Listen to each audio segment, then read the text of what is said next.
So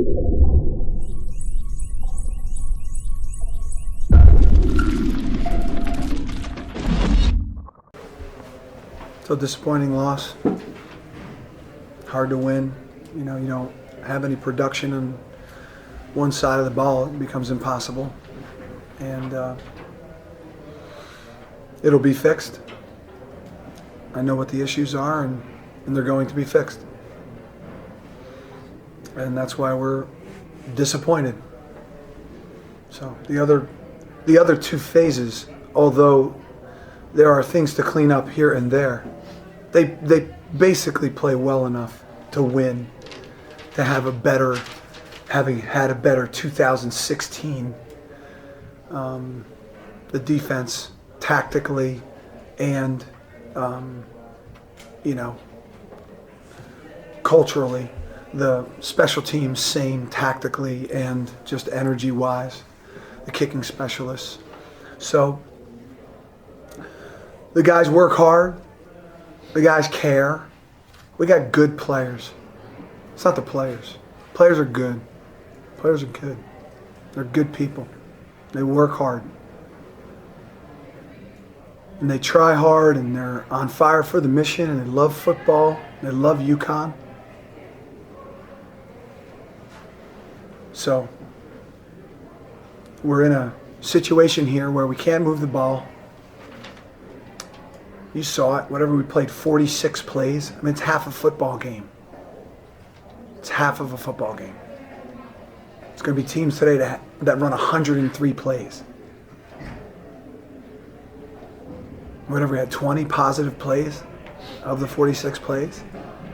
And at the end of half, it's 10-0.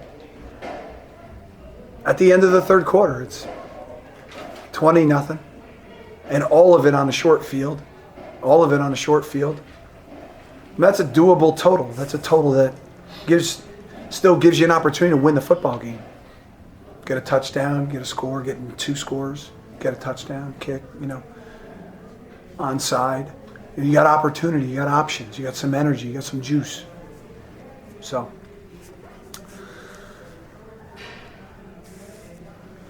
and I'm excited about Donovan, so just so everybody knows, he's going to be an excellent football player. He did some nice things today. He is very, very good. And I'm so glad that he's playing and participating, fighting and straining to win. That's the objective. Win the games. And he gives us the best opportunity. And then, like I said, what a great byproduct to get some of this other stuff out of the way for the future.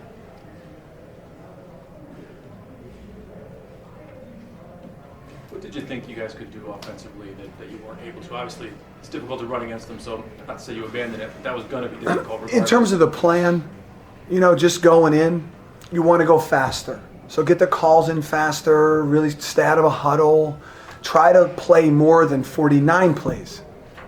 A week ago, we played 49 plays.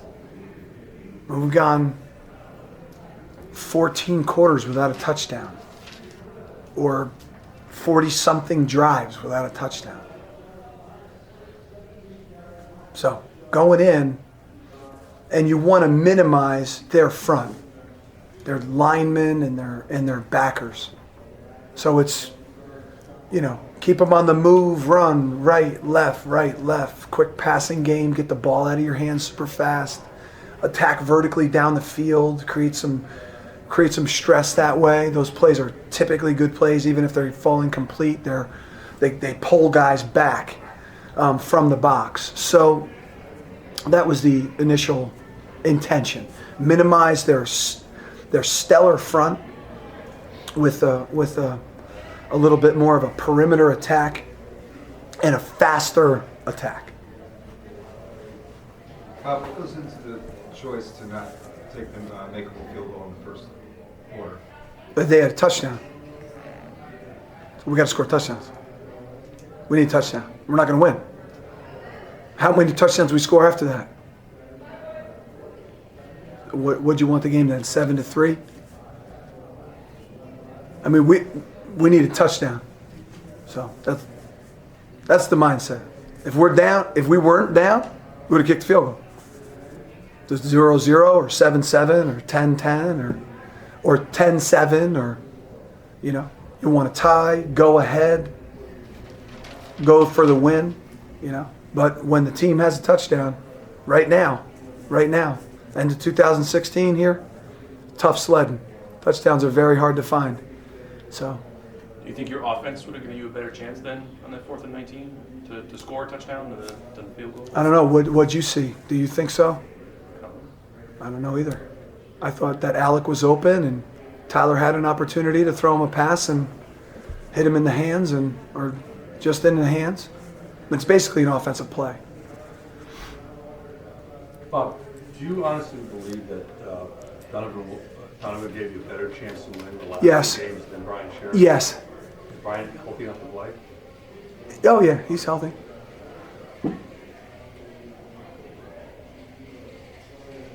I mean, Noel set a record today, the season reception record. It's kind of hard to talk about something, but can you just talk about the process with Noel setting the record? Noel Thomas worked his butt off starting in January to set himself up to have the kind of year that he's having. And it hasn't wavered. He's come and been the same guy every day. He shows up to work as a professional. Andy has spectacular talent and skill set. So your hardest worker is also is the best player on your team or one of them, and he's your hardest worker. So he's done a wonderful job. I'm so happy for him that he's receiving the kind of accolades that he deserves, and his future is super, super bright. And he's a great young man. He's really, really, really grown up. It's one of the great stories. One of the great stories of his story, and one of the great stories of our culture, and how we care for these young men. Bob, when you talk about having identifying problems that are fixable, you said that last week too. So is that in general, are you saying it's fixable long term, or week to week? Did you expect to have everything ironed out this week? No. No. There's some deep inspection and addressing that's going to need to happen here very shortly. What are your expectations offensively for the final game of the season? Try as hard as they can try. Prepare as hard as they can prepare. I expect them tomorrow to be together. We've got a great function. We're gonna stuff thousands and thousands of pounds of food at the Connecticut Food Bank, and they're gonna do a great job with that. And they're gonna be together, and they're gonna work as hard as they can work. And then we're gonna come back on Monday and do the same thing. So I have an expectation that they're gonna continue to attack their work the way that they have, and care for each other the way that they have, and maintain our culture and habits, which haven't wavered. So there are some very hard things to fix. Like, for example, if you don't have good enough players, which is not the case. We have good enough players. We have good enough players. If you don't, it's very hard. It's very hard. That's a hard thing to fix. If you have to fix it, we do not have to fix it. When you have a culture issue, a habits issue, a love, trust, respect issue for the school, the student body, the coaching staff, the players, each other, the game, and on and on and on in terms of the things that are in their life. We don't have any of that. We don't have any of that. So there's a lot of really real things that are very hard to have and build and have for the future, necessary pieces. When you think about how abysmal it's been, and that the games have been competitive. The games have been competitive, almost all of them. Considering we have the worst offense in America. Imagine that. That's an indication of culture. It's an indication of the players. We've done a terrible, terrible job coaching those players on offense. And that's why we are all unhappy. You scored some points earlier in the season against some pretty good teams, so where did things how did it get off track? You know what? Honestly, that had to change. You know, it was built to be a real, physical, downhill, bruising run game, shots down the field, move the pocket passing, shift trades and motions, all that. And then you had the 14 negative plays in a dogfight. Then you do it again and it doesn't work. And it's like, oh my gosh.